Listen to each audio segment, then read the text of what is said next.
My name is Harold Mitchell, and I'm 72 years old. I'm sitting here in this nursing home, looking out at the bare trees through my window, and I can't help but think about how different I imagined my life would be at this age. When I was younger, I had this picture in my mind of being surrounded by children and grandchildren, maybe sitting on a porch somewhere, telling stories and watching the little ones play in the yard. Instead, I'm here alone, and the only voices I hear are from the staff who change my sheets and bring me my medications. I've been thinking a lot lately about choices, the ones we make when we're young and full of conviction, and how they shape everything that comes after. Someone once told me that life is like a river, and every decision is like throwing a stone into that water. The ripples spread out farther than you ever imagined they would, touching shores you never even knew existed. I threw a lot of stones into my river, and now, in my old age, I'm finally seeing where all those ripples ended up. I was 18 when I first encountered the Jehovah's Witnesses. It was 1971, and I was fresh out of high school, working at a factory in Cleveland, living with my parents and trying to figure out what to do with my life. America was changing rapidly. The Vietnam War was raging, young people were protesting, and there was this sense that the world was spinning out of control. I felt lost, like I was drowning in uncertainty. That's when Brother Williams knocked on our door. He was an older man, maybe in his 50s, with kind eyes and a gentle way of speaking. He talked to me about God's plan for humanity, about how all the chaos and suffering in the world was just a sign that we were living in the last days. He showed me scriptures that seemed to explain everything. Why there was war, why there was poverty, why good people suffered.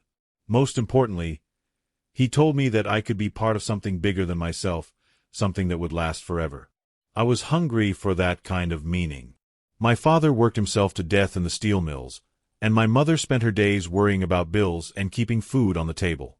They weren't bad people, but they seemed to be just surviving, not really living. The Witnesses offered me a different path, a way to serve God directly, to be part of His organization on earth, to help save people before the end came. I started studying with Brother Williams twice a week. I devoured every publication, the Watchtower, Awake, the books and pamphlets. I learned about the faithful and discreet slave class, about how Jehovah had chosen this organization to be His channel of communication with humanity. I learned about the great crowd who would survive Armageddon and live forever in paradise on earth.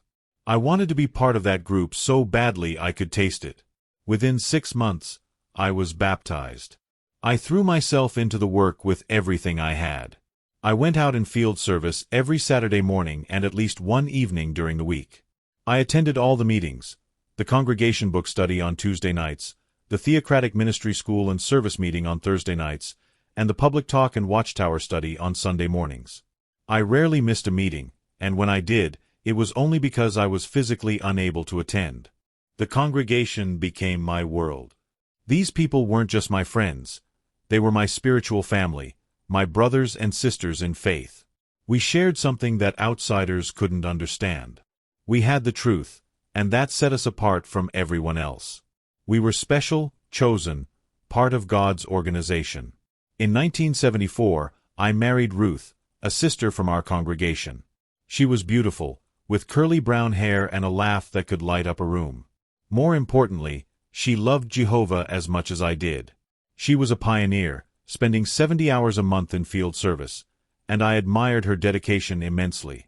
We had a simple wedding at the Kingdom Hall, with just our spiritual family in attendance. My parents came, but they never really understood our faith, and I could see the confusion and disappointment in their eyes. Ruth and I made the decision early on that our marriage would be centered around our service to Jehovah. We wanted to be like the Apostle Paul, who said it was better to remain unmarried so you could serve God without distraction. Since we were married, we decided the next best thing was to remain childless so we could devote ourselves fully to the preaching work. But life has a way of changing your plans. In 1976, Ruth became pregnant with our first child, Michael. I'll never forget the day she told me.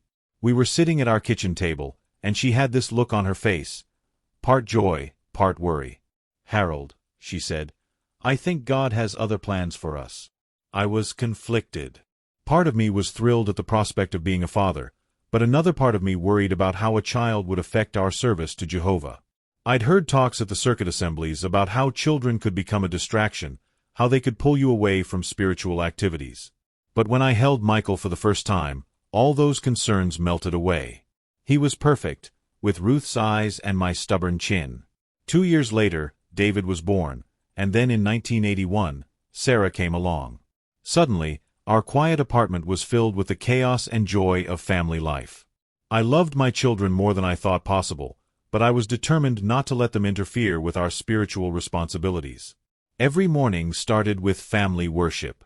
Before the kids could have breakfast, we'd gather around the table and read from the Bible or one of the publications. I'd ask them questions about what we read, testing their understanding.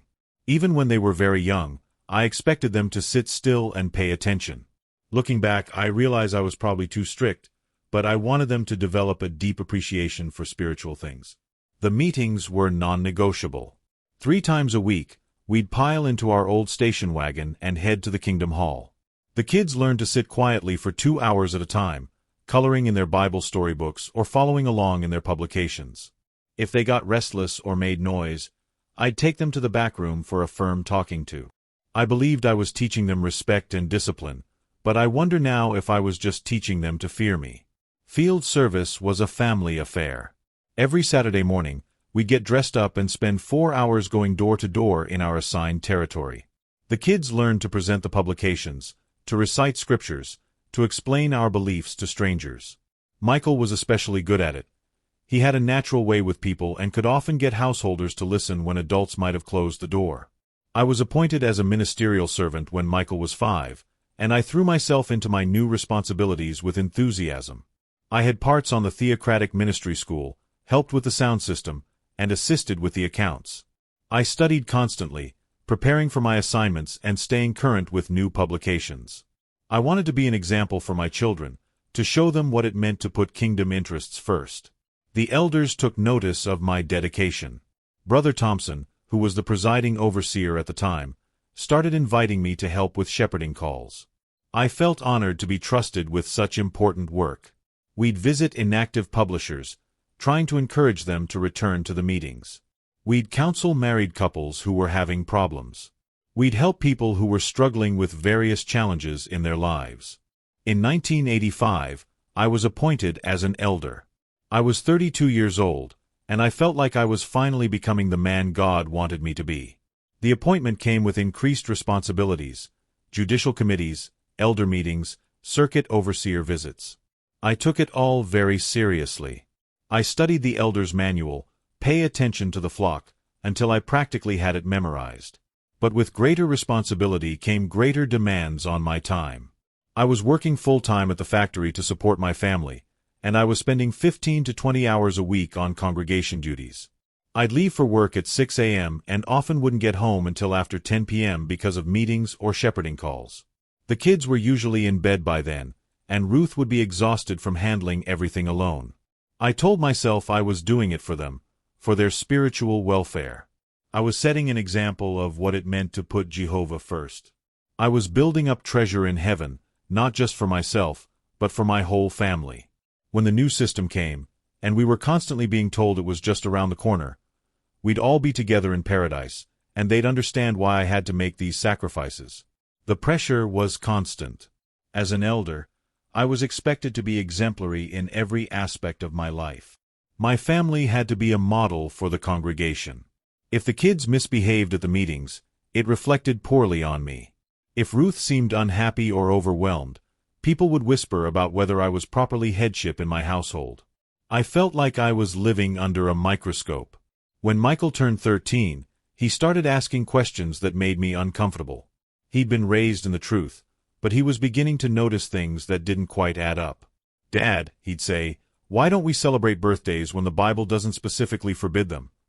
Or, "Why can't I join the baseball team at school when it's not interfering with meetings?" I'd give him the standard answers I'd learned from the publications, but I could see the doubt in his eyes.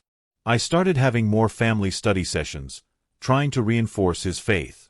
I'd show him articles about the dangers of worldly associations, about how Satan was using peer pressure to draw young people away from the truth. But the more I pushed, the more he seemed to pull away. David was different. He was quieter, more compliant. He never questioned the rules or challenged what he was taught. He got baptized when he was 15, and I was so proud of him. Here was proof that all my efforts were paying off. At least one of my children was going to stay faithful. Sarah was the rebel.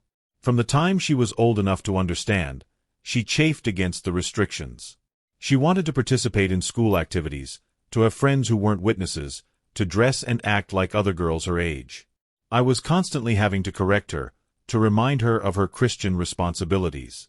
She'd cry and ask why she couldn't just be normal, and I'd explain that we weren't supposed to be normal. We were supposed to be different, set apart for God's service. The teenage years were the hardest. Michael started skipping meetings, claiming he was sick or had too much homework. When I'd confront him, he'd argue with me, questioning not just the rules but the very foundations of our faith. He'd point out failed predictions about the end times, asking why we should trust an organization that had been wrong so many times. I'd explain about the light getting brighter, about how our understanding was being refined, but I could see I was losing him. Ruth tried to be the mediator, but she was caught in the middle. She loved her children, but she also believed in the truth. She'd plead with me to be more patient, to try to understand their perspective. But I felt like I was fighting for their eternal lives. If I gave in, if I let them drift away from the truth, their blood would be on my hands. The breaking point came when Michael was 17. He announced that he didn't want to be a witness anymore, that he was going to pursue a college education instead of pioneering like I'd planned for him. I was devastated. I'd sacrificed so much to give him a spiritual heritage, and he was throwing it all away for worldly pursuits. I tried reasoning with him, then pleading, then threatening. I told him that if he left the truth, he'd be cut off from the family. I thought that would shock him into reconsidering, but he just looked at me with this sad, tired expression and said, "I know, Dad. I've known that for a long time." He moved out 2 weeks after graduation. I watched him pack his few belongings into a borrowed car, and I wanted to run after him, to tell him I was sorry, to beg him to stay. But I couldn't. I had to be faithful to Jehovah's organization, even if it meant losing my son. The elders were supportive, reminding me that I'd done everything I could, that Michael's choice was his own responsibility. They cited scriptures about how even perfect parents like Adam and Eve had rebellious children. But it didn't make the pain any less intense. David struggled with his brother's departure. He started asking questions too, wondering why families had to be torn apart because of religious differences. I could see the doubt creeping in, and I doubled down on his spiritual training. I arranged for him to spend more time with exemplary young men in the congregation, hoping their influence would counteract Michael's bad example. Sarah was heartbroken. She and Michael had been close, and now she wasn't even supposed to talk to him. She'd ask when she could see her brother again, and I'd tell her that it would be when he came to his senses and returned to Jehovah. But as the months turned into years, that seemed less and less likely. The congregation rallied around us at first. People would tell me how much they admired my faithfulness, how I was setting a good example by putting loyalty to God ahead of family ties. But I could also sense the whispers, the questions about whether I'd been too strict, whether I'd somehow failed as a father. 3 years later, David graduated from high school. He'd been accepted to a local college, and I could see the same struggle in his eyes that I'd seen in Michael's. He wanted to go, to pursue his dreams, but he also didn't want to break my heart the way his brother had. I made the decision for him. I told him that if he chose college over full-time service, he'd be making the same mistake Michael had made. I couldn't support him financially or emotionally if he chose that path. I thought I was being loving but firm, protecting him from the temptations of higher education. But David was stronger than I'd given him credit for. He looked me in the eye and said, "Dad, I love you, but I can't live your life anymore. I have to make my own choices." He left for college that fall, and just like that, I'd lost another son. Sarah held on longer. She got baptized when she was 16, mostly because of the pressure from me and from the congregation. But her heart wasn't in it. She went through the motions, attending meetings and going out in service, but I could see her spirit dying a little more each day.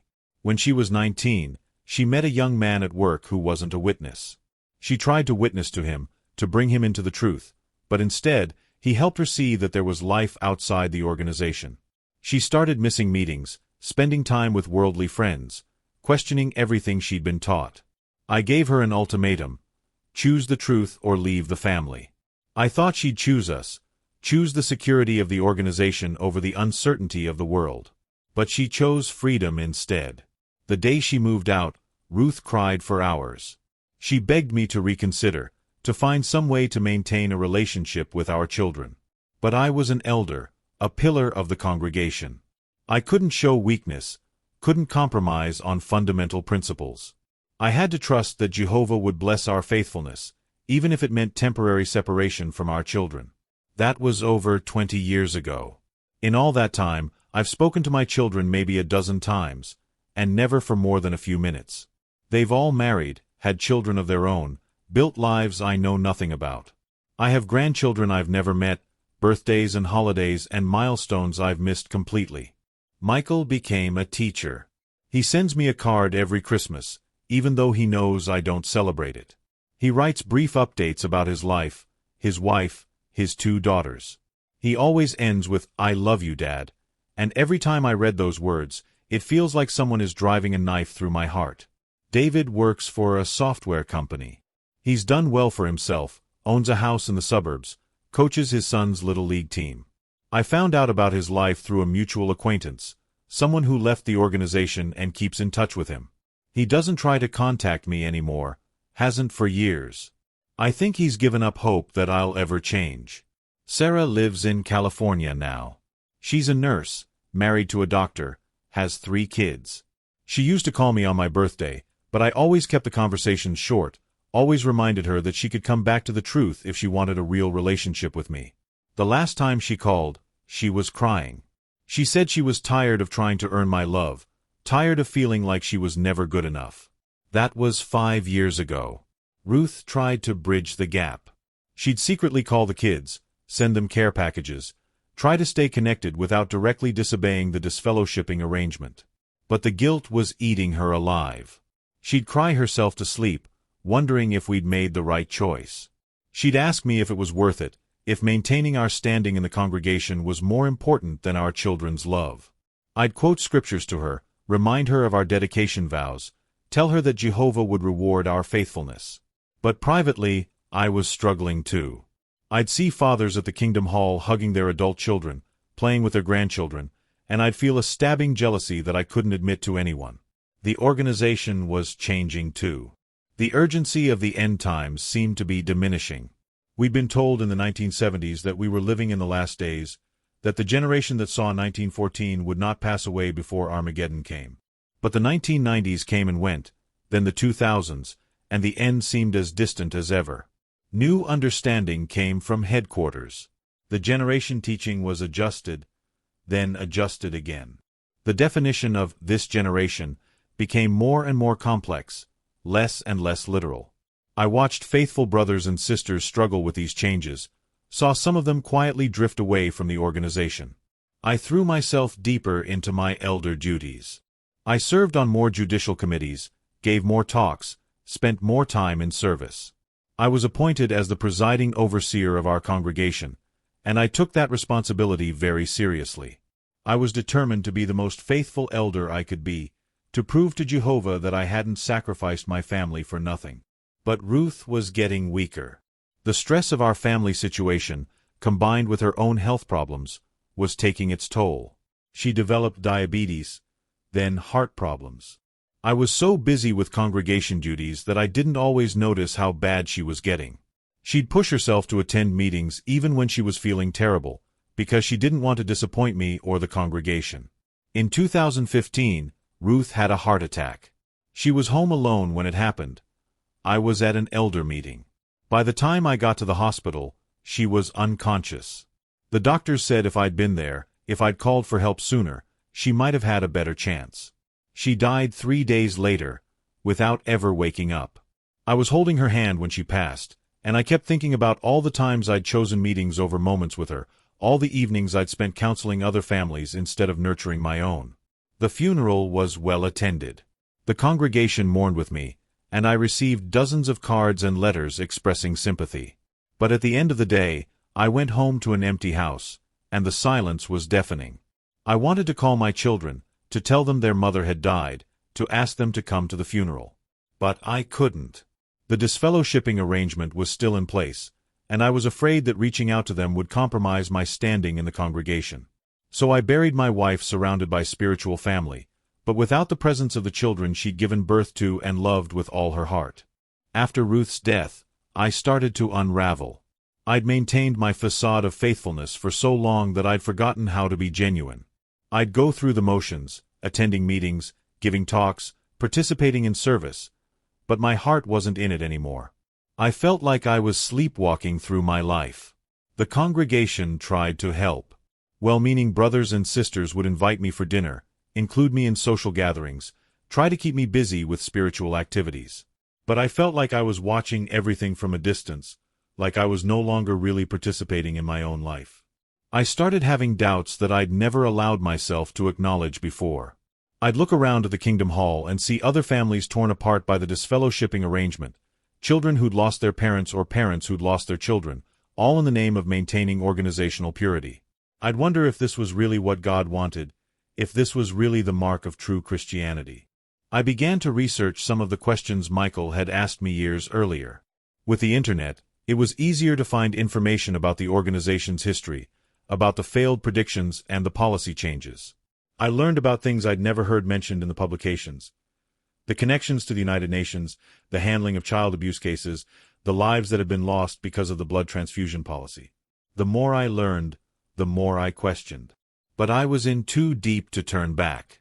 I was 70 years old, and the organization was all I had left. My children were gone, my wife was dead, and my entire identity was wrapped up in being a faithful elder. If I admitted that I'd been wrong, that I'd wasted my life serving an organization that wasn't what it claimed to be, then what would I have left? So I kept going. I kept attending meetings, kept giving talks, kept pretending that I believed with the same fervor I'd had as a young man. But inside, I was dying. My health started to decline. I developed arthritis, then high blood pressure, then heart problems of my own. I was still living in the same house where I'd raised my children, but I couldn't maintain it anymore. The stairs were too difficult to climb, the yard was too much to manage, and the silence was overwhelming. The congregation helped as much as they could, but everyone had their own lives, their own families to worry about. I'd see the younger elders rushing off after meetings to be with their children, and I'd remember when that used to be me, when I used to have somewhere to go and someone to go home to. In 2023, I had a mild stroke. I was in the hospital for a week, and during that time, I realized how truly alone I was. The congregation members visited, of course, but they had their own responsibilities. They couldn't stay long, couldn't provide the kind of care I needed as I got older. That's when I made the decision to move to this assisted living facility. I sold the house where I'd lived for 40 years, where I'd raised my children and buried my dreams. I donated most of my belongings to the congregation, keeping only a few treasured items and my library of publications.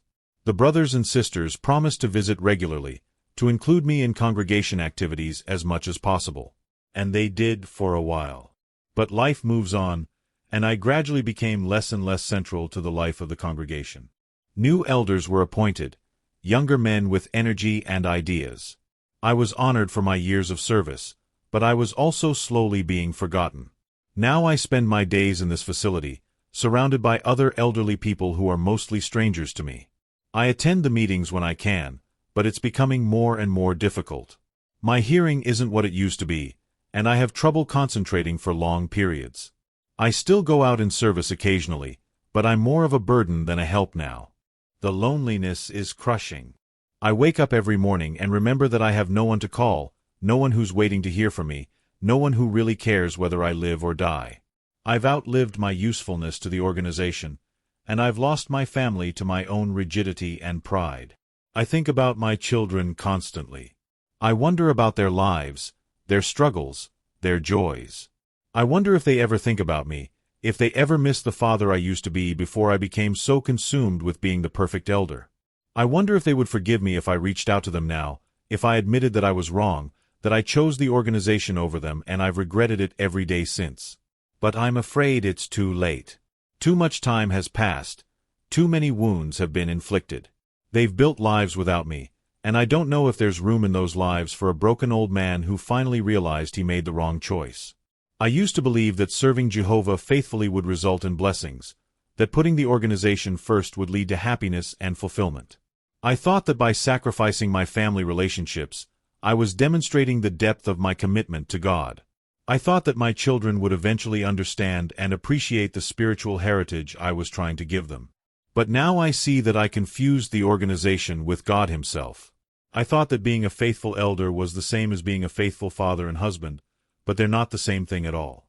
I thought that by building up the congregation, I was building up my family, but I was actually tearing my family apart.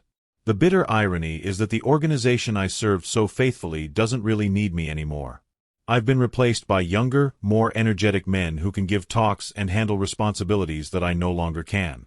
The congregation has moved on without me, and in a few years, most of the people there won't even remember my name. But my children will remember. They'll remember a father who chose meetings over their baseball games, who chose judicial committees over family dinners, who chose organizational loyalty over unconditional love. They'll remember that when they needed me most, when they were struggling with doubts and questions, I wasn't there for them because I was too busy being there for everyone else. I don't know if there's a God who's keeping score of our choices, who's weighing our sacrifices and measuring our faithfulness. But if there is, I hope He's more merciful than I was. I hope He understands that I was trying to do what I thought was right, even though I was wrong. I hope He can forgive me for the pain I caused, for the family I destroyed in His name. What I do know is that if I could go back and do it all again, I would choose differently. I would choose my children over the organization, my family over the congregation, love over loyalty. I would risk disappointing the elders if it meant not disappointing my own children. I would choose to be a father first and an elder second. But I can't go back. I can only sit here in this nursing home, surrounded by the consequences of my choices, and wonder what my life would have been like if I'd been brave enough to choose love over fear, family over organization, relationships over regulations. The visiting pastor from the local church came by yesterday. He's a kind man, probably in his 50s, and he has a way of listening that makes you feel like you're the only person in the world. He asked me about my family, and for the first time in years, I told someone the truth.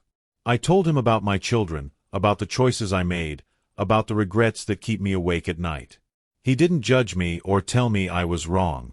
He just listened, and when I was finished, he said something that has stayed with me: it's never too late to choose love.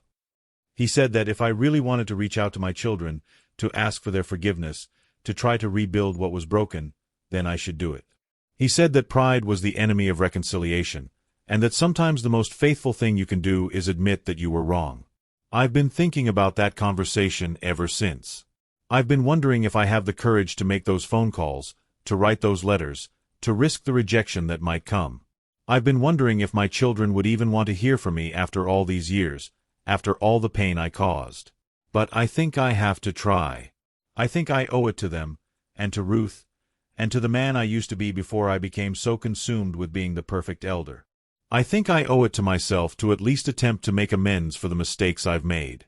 Maybe it's too late for the kind of relationship I threw away. Maybe my children have moved on so completely that there's no room for me in their lives.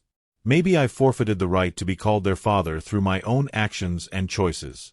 But maybe, just maybe, there's still time for something. Maybe there's still a chance for forgiveness, for healing, for some kind of reconciliation. Maybe my grandchildren could know their grandfather, and maybe I could know them. Maybe I could spend whatever time I have left making up for the time I wasted, building bridges instead of walls. I don't know what the future holds. I don't know if I'll have the courage to make those phone calls, or if my children will have the grace to forgive me if I do. But I know that I can't continue living with this regret, this knowledge that I chose the wrong thing at every crucial moment. So to anyone who might be listening, anyone who might be facing similar choices, I want you to know that organizations come and go, but family is forever. Congregations will replace you, but your children will remember you always. The meetings will continue without you, but the moments you miss with your loved ones are gone forever. Don't make the mistakes I made. Don't sacrifice your family on the altar of religious duty. Don't choose the approval of strangers over the love of your own children. Don't let pride and fear rob you of the relationships that matter most. Choose love. Choose family. Choose forgiveness. Choose to be present in the lives of the people who matter most, even if it means disappointing the people who matter less. I gave my life to an organization that forgot me as soon as I was no longer useful. I lost my family in the process, and now I'm alone with nothing but my regrets and my memories of what might have been.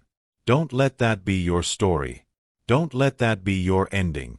Choose love while you still can. Harold Mitchell passed away peacefully in his sleep on April 15, 2025, at the age of 72. He had recently mailed letters to his 3 children, asking for their forgiveness and expressing his love for them. Michael, David, and Sarah were present at his funeral, along with several of his grandchildren he had never met. They spoke of a father who had finally found the courage to choose love over fear, family over organization.